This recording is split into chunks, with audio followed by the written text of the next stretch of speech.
Ko dun sa may tunnel eh. Hello mga pare ko, Bicolanong Pinoy po. At ngayon ay samahan nyo kung panoorin ang episode nito ng aking Raba sa Japan experience. At dahil isang araw lang yung pahinga ngayong linggo ay naisipan naming dito lang kami sa medyo malapit na may almost 30 kilometers balikan. Pero kahit na malapit nga ito ay meron itong 280 meters na elevation above sea level. At dito na nga nagsisimula ang pangmalakasang akyatan ng Team Padjakol. Tara, samahan nyo kung panoorin to. Mga piling malalakas ang Team Padjakol kaya naisipan naming akyatin ang bundok na to. Right hand driving nga pala dito sa Japan kaya sa left side kami dumadaan. Pero dahil mga Pinoy kami ay kakabig kami sa kanan. Masunurin naman kami sa traffic rules ngunit sadyang sobrang tarik lang talaga nitong unang sabak kaya napakabig muna kami sa kanan.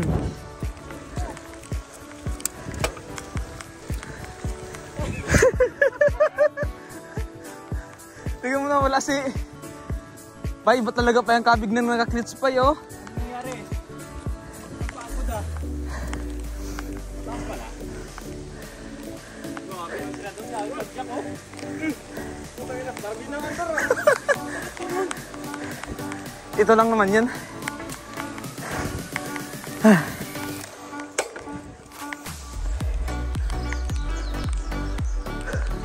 That's na under pa lads.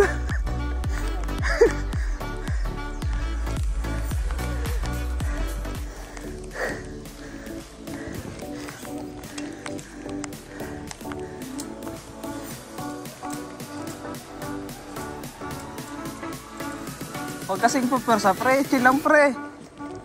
Kunwari yung kasama ang sinasabihang wag mamadali at chill lang. Pero para talaga yun sa akin dahil nanginginig na dyan ang tuhod ko. At habang hingal kabayo kami sa pangmalakasang akyatan na to, ito namang manager ng Team Padjakol na si Mike ay kanina pa nag-aantay at nagpapahinga dito sa kantong to. At dahil napikilala ko na ang manager ng Team Padjakol na si Mike, ay papakilala ko na rin sa inyo ang iba pang member ng team namin. Ako nga pala yan with white helmet, the videographer and the small but terrible. At ang sumunod naman sa akin with red helmet ay ang senpai namin na may pangmalakasang horsepower, Senpai Jan. Ito naman si Darren, kunwari sabay kayong may iwan sa mga ahon pero ikaw lang pala talaga ang may iwan. Ang kanyang bike pala ay si Black Panther. At next, the director, taga-mapa ng daan at ang tatay ng grupo namin, James Mapagmahal. Tignan nyo naman, nautusan pa akong sundan ko siya ng video. Director talagang datingan ay. Siya naman si Rumo, ang legitimate na anak ni Babaylan. Nauuli siya sa akyatan pero siguradong tatalunin ka sa babaan dahil kahit bundok ay binabangga. Wala nga pala dito si Blue pati si Senpai Kiko dahil may importante silang lakad. Pero sana ay makasama na sila sa sunod. Looking forward nga pala kami sa aming Senpai Pogi na magiging bagong member din ng Team Padjakol. Hindi na ako makasagad oh. Nakaranas agad ko sa una eh. Ngayon naka-4 pa pala.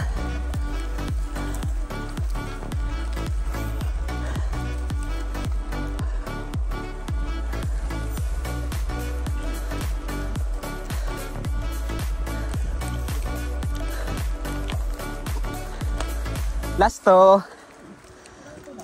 Okay na yan, yan na yan. Oh, yan na yung pay. Tok-tok na yan.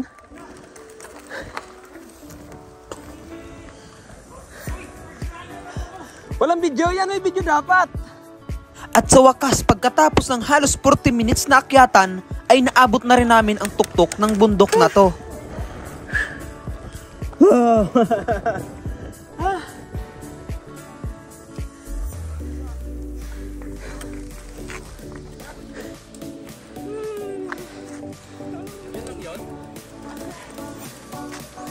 Balik pa. Hindi man lang ako pinagpawisan ng kunti. Maga pa, maga. Hindi pinagpawisan ng kunti, no? Basang-basa. Maga pa, no? Oo. Easy highway, nahabol niya nga yung mga tirik sa Chocolate Hills. Hindi siya napapagod. Sige na, kaya akong pinakahuli.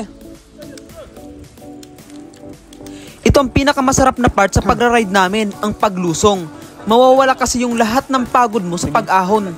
Ika nga, pagkatapos ng hirap, palaging may sarap na malalasap. At sino ba naman ang hindi gaganahan sa pag-akyat kung alam mong ganito naman kaganda ang view na dadaanan mo sa paglusong mo? Ganyan nga pala ang mga Japanese, ugali talaga nila ang bumati sa kahit sinong nakakasalubong nila sa daan. Tignan nyo naman mga pare ko, nature na nature at parang arkilado namin ang buong kalsada dahil halos wala talagang dumadaan dito. Kung gaano nga pala kabilis dito sa video, ayan talaga yung actual na speed namin dyan. Pero wag kayong mag-alala mga pare ko dahil ride safe naman kami palagi.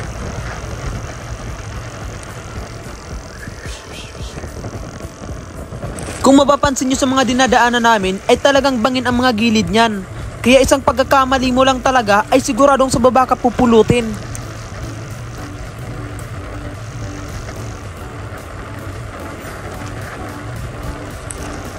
Kanan! Phew!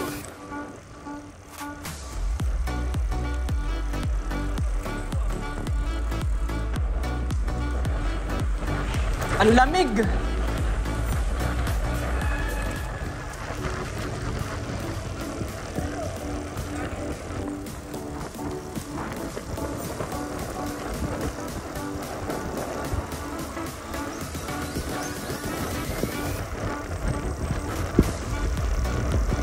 Tignan nyo naman yan! Ang aangas talaga, men!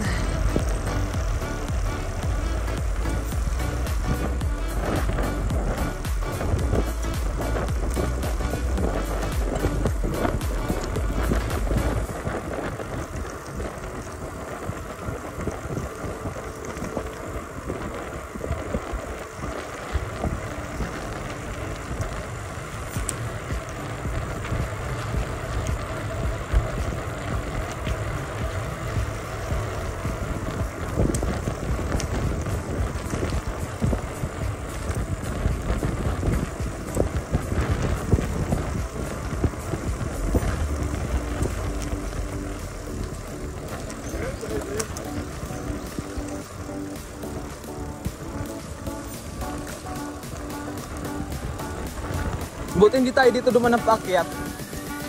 Pangit pala ditong paakyat. Opya. Pre? Doon sa una naming dinaanan. Iba to, hindi kami dito duman ng nakaraan. Hindi kami lumiko doon sa may tunnel eh. Parang mayroong turn nga. Ba't ganito ang kalsada dito?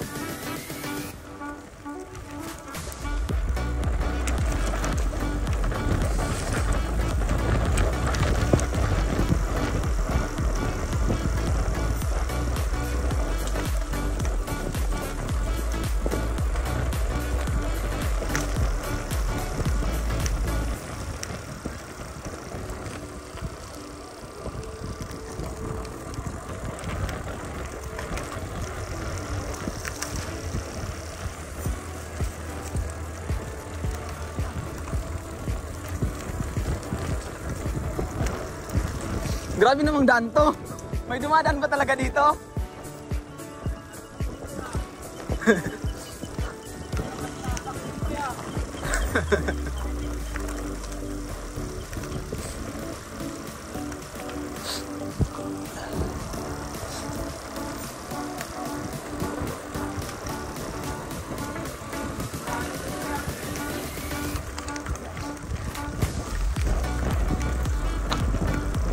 First time din dumaan dito eh.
putik yan.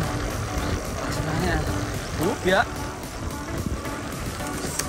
Ang tataas ng nidadaanan.